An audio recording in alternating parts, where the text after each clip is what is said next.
Déjà, le projet. Déjà, pour faire un projet, il faut avoir envie. Pour avoir envie, c'est pas du tout évident. Quand M. Eligwaro parle d'une nécessité écologique, économique, etc., que je partage totalement, je n'ai rien à enlever à son discours, il y a d'autres personnes dont c'est vraiment le cadet de leur souci. Ils ont les anges de la télé-réalité à la télé, l'assiette est pleine, et donc tout va bien. Donc la réflexion qui nous amène aujourd'hui, tout le monde ne la partage pas obligatoirement. J'ai discuté avec Arnold Jacou récemment, qui nous disait que pour qu'on soit unis, il nous faut un ennemi commun. Et les peuples se sont construits à partir d'une guerre ou d'un ennemi commun. Nous, notre ennemi n'est pas clairement identifié, ce qui fait que c'est ce qui nous pose problème. On n'est pas dans une logique où on doit lutter pour notre survie. Et pourtant, on le sait, il y a des gens qui aujourd'hui ne mangent pas à leur faim. On sait qu'il y a de plus en plus de gens qui vont au resto du cœur, qui se retrouvent eux-mêmes en difficulté. On sait que la part de l'alimentaire a diminué de 15% au cours de ces 2 dernières années. Mais on continue comme si de rien n'était.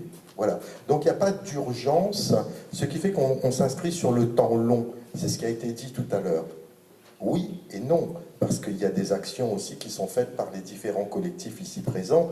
Je pense à Libre pour la lutte contre la vie chère. On n'est pas entendu, mais bon, il y a quand même des collectifs. Mais vous avez compris que la conférence des 1000 n'a pas vocation à se substituer à ces collectifs. Elle prend un peu de hauteur et elle les soutient dans leur action.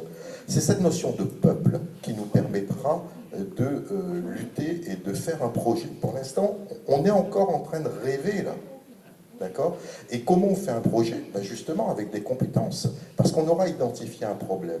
Bon, je connais, moi, quelles sont tes compétences, mais d'autres personnes dans cette salle ont des compétences. Et il y aura des commissions qui vont être élaborées sur la base du volontariat et qui vont se réunir. Donc, je réponds vraiment très succinctement, hein, on va détailler ça cet après-midi, qui vont se réunir et qui vont établir des objectifs à court, moyen et long terme pour la Réunion dans X années. Voilà, j'espère avoir répondu à ta question. Donc évidemment, il y aura un recensement sur la base du volontariat sur des sujets qui vous intéressent et tu pourras, Aurélie, participer à 1, 2, 3, 10 commissions selon tes compétences et tes centres d'intérêt.